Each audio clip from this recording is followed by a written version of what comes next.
السلام علیکم۔ کیا حال چال ہے آپ سب کا؟ اللہ پاک آپ لوگوں کو اپنے حفظ و ایمان میں رکھے، خوش رکھے، آباد رکھے۔ اور آج ابھی میں ہاسپٹل آئی ہوئی تھی، بیٹی کی ویکسینیشن تھی، اس کی اپوائنٹمنٹ تھی، تو وہ لگوانے کے لیے آئی تھی میں اسے۔ اور بس آج کچھ سمجھ نہیں آ رہی کہ میں کیا بات کروں، کہاں سے شروع کروں۔ دل بہت زیادہ اداس ہے، پریشان ہے۔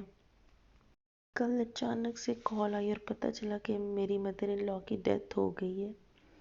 پہلے تو دل اس بات کو ماننے کے لیے تیار ہی نہیں ہوا، لیکن وہ کہتے ہیں نا کہ موت برحق ہے، اور بس اس کا ہر انسان کا ٹائم مقرر ہے۔ بس کچھ سمجھ نہیں آ رہی میں کیا کہوں، کیا بات کروں۔ یہی دعا ہے کہ اللہ پاک انہیں کروٹ کروٹ جنت الفردوس میں جگہ عطا فرمائے، جنت میں اعلیٰ مقام عطا فرمائے، کہ ایک زندگی سے بھرپور عورت تھی وہ۔ اور بس کہتے ہیں نا کہ دنیا میں آنے کا ٹائم مقرر ہے، لیکن جانے کا کوئی ٹائم مقرر نہیں ہے۔ اور کل واقعی حقیقی معنوں میں پتہ چلا کہ پردیس پردیس ہے، کہ آپ کے اتنے پیارے، یہ بڑے خوبصورت رشتے ہوتے ہیں نا ماں اور باپ کا، یہ اتنی دور آپ سے چلے جائیں اور آپ اس ٹائم پہ ان کے پاس نہ ہوں۔ اور اللہ تعالیٰ ہر کسی کے ماں باپ کو لمبی عمر، صحت، زندگی دے، اور جو اس دنیا سے چلے گئے انہیں جنت میں اعلیٰ مقام عطا فرمائے۔ آج میرا بالکل کوئی ارادہ نہیں تھا ویڈیو بنانے کا یا کچھ، لیکن میں نے سوچا کہ چلے میں آپ لوگوں سے بھی بات کروں اور شیئر کروں اور ریکویسٹ کروں کہ انہیں دعاؤں میں لازمی یاد رکھیے گا، کہ اللہ تعالیٰ انہیں کروٹ کروٹ جنت میں جگہ عطا فرمائے، آمین۔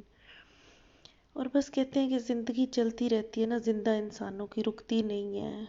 جتنی مرضی آپ تکلیف میں ہو، پریشانی میں ہو، لیکن چلنا پڑتا ہے آپ کو، اور چلتے رہیں گے کہ جب تک اللہ کا حکم ہے۔ اللہ تعالیٰ ہم سب کو اپنی حفاظت میں رکھے، اپنے حفظ و ایمان میں رکھے، آمین۔ اور بس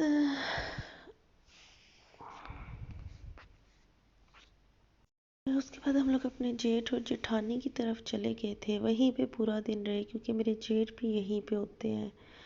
اور بس سب سے زیادہ جو مجھے تکلیف ہو رہی تھی، میری جو سسٹر ان لا ہے، ایک ہی بیٹی ہیں وہ، ان کو دیکھ کے ہو رہی تھی، اور میں خود کو اس جگہ رکھ کے محسوس کر رہی تھی کہ وہ اس ٹائم کس تکلیف اور اذیت سے گزر رہی ہیں۔ میری جو نند ہے وہ بھی آؤٹ آف کنٹری ہوتی ہیں، اور پہلے تو دیکھیں ہوتا تھا کہ خدا نہ خواستہ ایسا کوئی مسئلہ یا کوئی پرابلم بنتا تھا نا، تو لوگ سیٹ وغیرہ کروائی اور چلے جاتے تھے اپنے ملک واپس۔ لیکن اب اس کووڈ کی وجہ سے اتنا زیادہ پرابلم ہے اور اتنا ایشو ہوتا ہے کہ بہت زیادہ مسئلہ بن جاتا ہے۔ تو بس اب دعائیں ہیں ان کے لیے، اور دعاؤں ہی کی ان کو ضرورت ہے، اور دعائیں جو ہیں ان کے کام آئیں گی۔ بس میں نے آپ لوگوں کو ہے نا کچھ سمجھ نہیں آ رہی آج کیا بات میں کروں اور کس طرح سے کروں، تو دعاؤں میں ان کو لازمی یاد رکھیے گا۔ بس آج کا ولاگ میں یہیں پہ اینڈ کرتی ہوں، پھر انشاءاللہ آپ سے ملوں گی اور بات ہوگی۔